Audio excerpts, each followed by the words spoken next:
Amanda looked out the window of her home, taken aback for a moment by the vision of Arian laid out in front of her instead of San Fran. It was late at night. The kids had been down for hours now.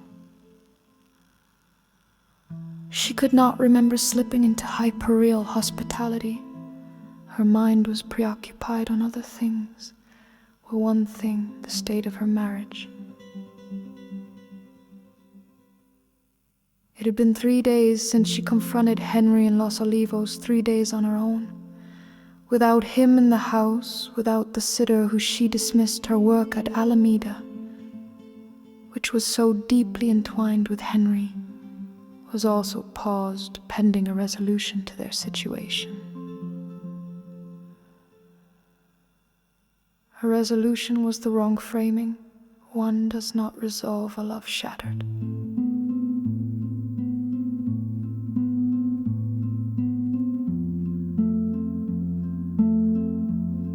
There was getting past it in some form or another, and she could still not find a shape that would allow her to move forward. Time would show the way. Endlessly flipping the situation around, poking and prodding at it from 1,000 different angles was no longer helpful. It just made the gnawing acid inside her sting more bitterly from the stirring.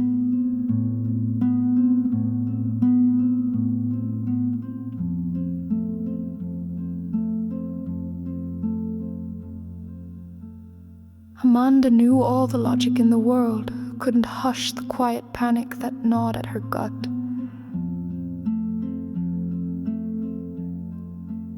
She tried pacing the corridors of her real home, counting steps, humming lullabies, but rest never came.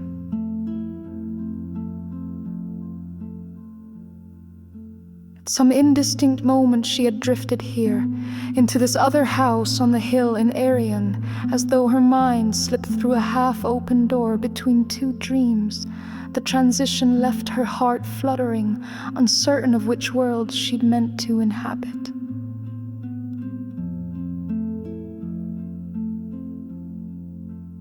She wandered through their mid-century metaverse home, looking for signs that Henry had been here recently. The interior, while lavishly decorated, was also Spartan in its utility.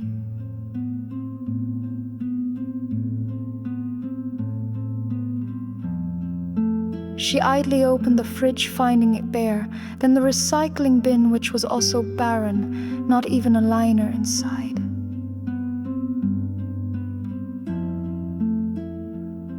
Henry could have come and gone at another time, and there would be no trace of him inside.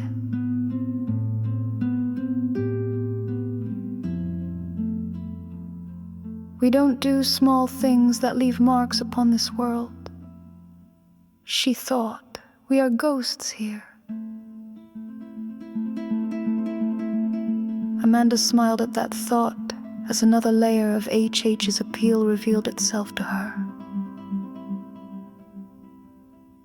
A whole layer of worry was stripped away in this place.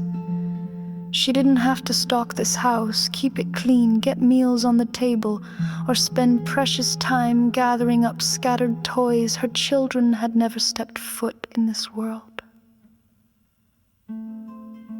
As she untethered herself from the responsibilities of one Amanda and settled into the one she inhabited, she considered dropping into after hours and letting go of both.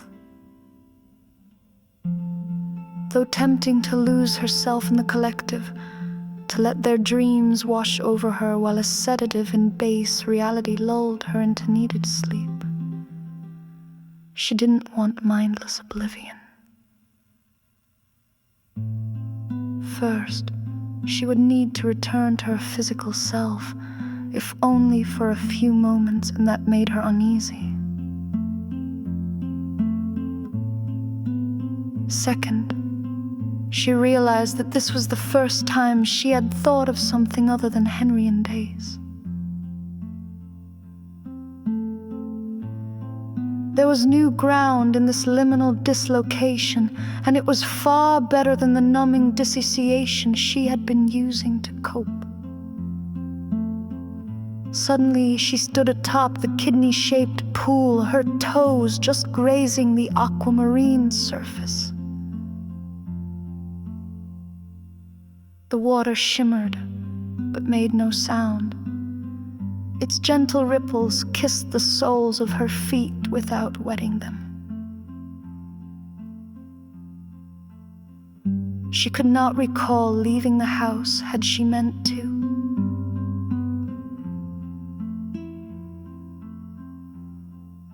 The surreal ease of defying gravity barely registered as shocking, another peculiarity of her disjointed evening. Instead of panicking, Amanda simply shrugged, accepting it.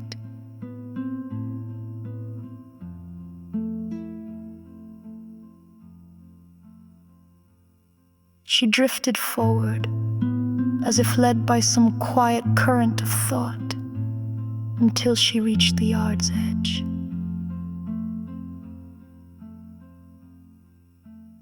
Orion Heights spread out below her, each dim light a silent presence in the hush of midnight. Her body felt weightless, her heart heavy.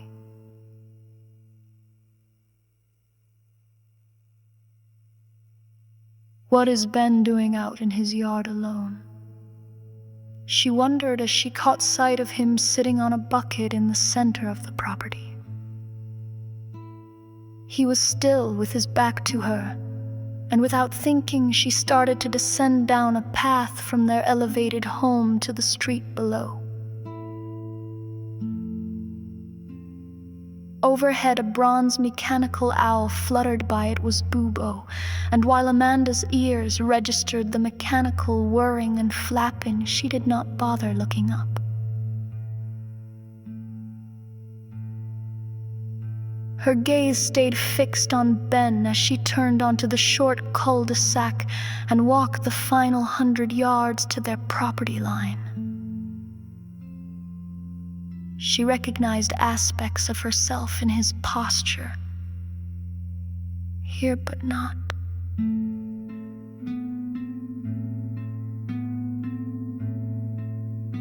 A quick check of his presence revealed it to be Ben's clone. Interesting. She thought, I've never seen a clone in contemplation.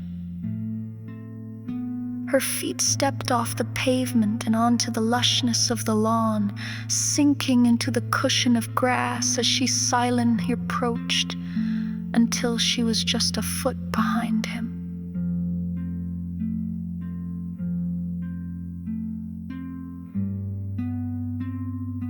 Her hand reached out and touched him on the shoulder. He leaned back into it, taking comfort in her touch without turning to see who was there. They stayed that way, sharing the silence of an empty world for a moment until he finally spoke. "Are you done with the wall, Claudia, or just missed me?" he asked. "It's Amanda, your neighbor. I was just checking up on you." Ben's clone turned just enough to catch the gleam of starlight on Amanda's cheek. Her oval face, haloed by the quiet luminescence of Arian's simulated moonlight, seemed both familiar and alien. He recognized her as a neighbor, yet something in her expression suggested that she, too, was straining against unspoken boundaries.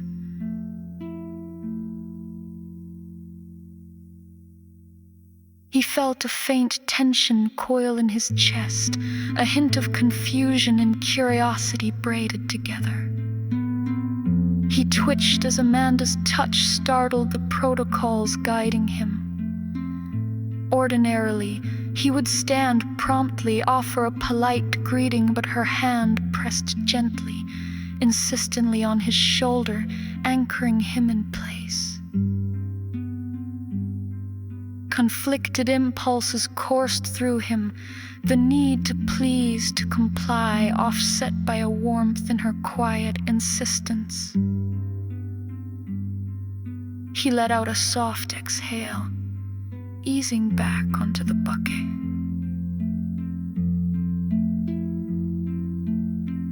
The tension in his posture relaxed, though he remained watchful, uncertain in that subtle exchange. He discovered that not every directive needed immediate fulfillment. "I'm sorry," he said, the words coming automatically. "I didn't mean to assume." His voice trailed off as he noticed something odd in Amanda's stance. She seemed to float slightly, as if not quite anchored to the grass beneath her feet. It reminded him of that moment in after hours when everything had started to dissolve. Amanda moved to sit cross-legged on the ground beside him, her expensive dress pooling around her without regard for the dew-dampened earth. "No need to apologize," she said, her voice carrying that same dreamy quality as her movements. "Though I am curious why you're out here alone at this hour. Your original must be sleeping." Clone Claudia has her wall to build, Ben found himself saying, surprised by his own honesty. "I have an empty lot to watch." He gestured at the bare earth around them, all that undefined potential waiting for decisions his original hadn't made yet. Amanda nodded, though whether in response to his words or some private thought wasn't clear.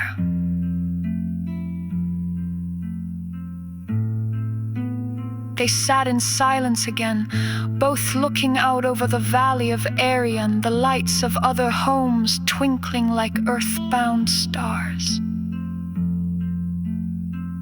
Neither mentioned how strange it was to find comfort in another's presence when one of them wasn't supposed to need comfort, and the other wasn't supposed to be there at all.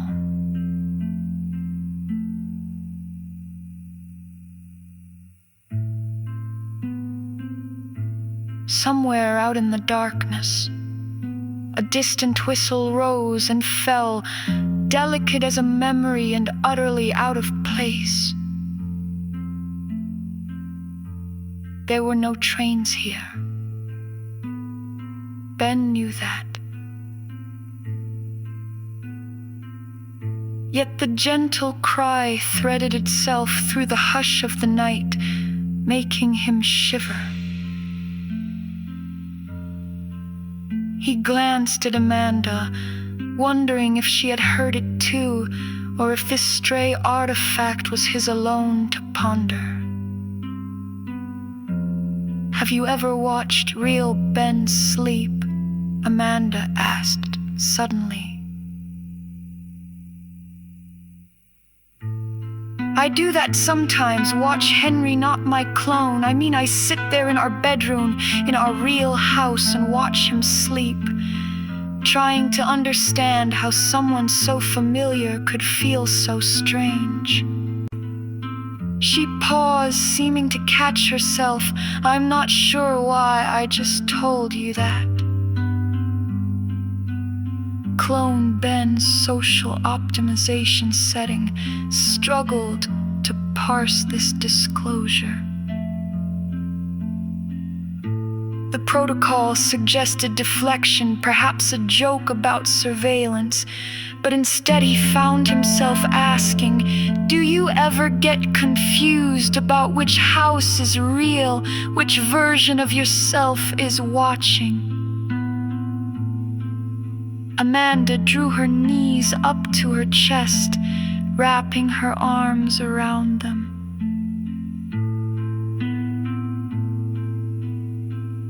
sunlight seemed to pass through her for a moment, as if she were becoming transparent.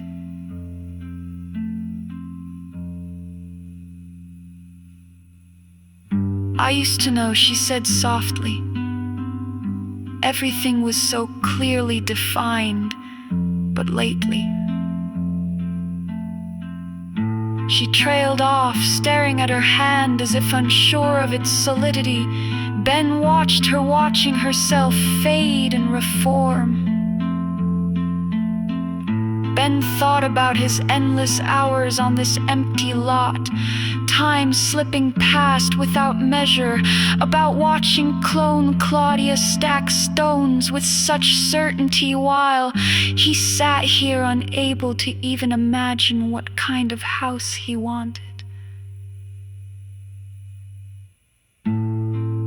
"I think I'm always exactly where I am," he said slowly. "That's part of the problem."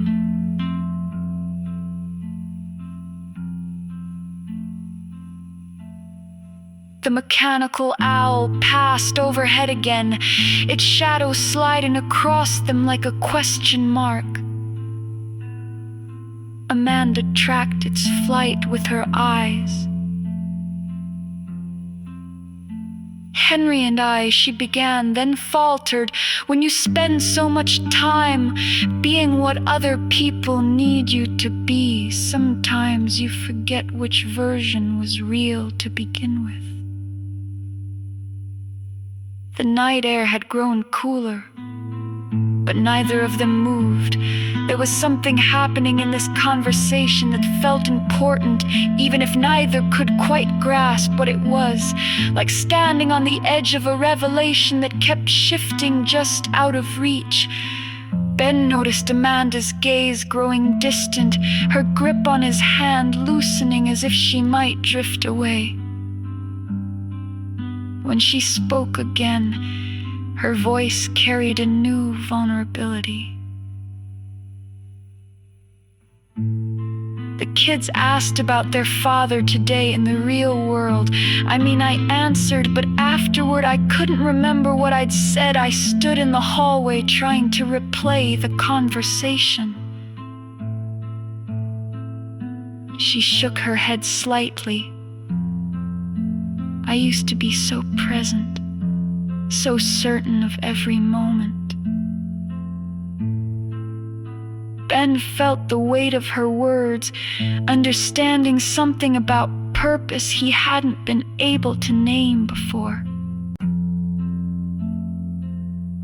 Maybe watching an empty lot wasn't so different from watching oneself disappear. I need someone," Amanda said softly, her voice barely rising above the hush of the sleeping city. "Not to solve my problems, just to notice when I'm drifting. I've been losing track lately of time, of place, of my children's small requests. It scares me." She looked at Ben's clone with an intensity that belied the gentle darkness around them. "You look as if you have a moment to spare. Would you keep watch sometimes? Lend me a voice to call me back before I wander too far. It's a strange favor, I know, but I'm worried I'll miss something important if I keep spinning inside my own mind." "I can do that," Ben said simply, and for the first time since his creation, he felt the shape of a purpose that was entirely his own. Amanda nodded, her form growing more solid as if his agreement had somehow anchored her. She untangled her fingers from his and smoothed her dress as she rose. "Thank you, I should go check on them now. In the real world, I mean." She paused, seeming to struggle with something Sometimes I'm not sure if I've actually checked or just thought about checking. Would you remind me?" "I'll remind you," he said, remaining seated on his bucket. "I'll be here." The words carried more meaning than either of them could fully grasp in that moment. She took a few steps back toward her house, then stopped. Her hand dipped into a fold of her dress and withdrew a small golden key. "This will let you into my personal space, my real eyes and ears when I need them. Just hold the key and think of me. If I'm wearing my AR glasses, you'll be there." She hesitated. Don't tell Henry about any of this." Then she was moving up the path, her figure blending with the shadows until she disappeared into the darkness. Ben sat for a long time after she left, feeling the night air against his skin, watching the mechanical owl circle overhead. The empty lot no longer felt like a waiting space. Now it was a vantage point, a place to keep watch. He understood that something important had just happened, even if he couldn't quite name what it was. It won.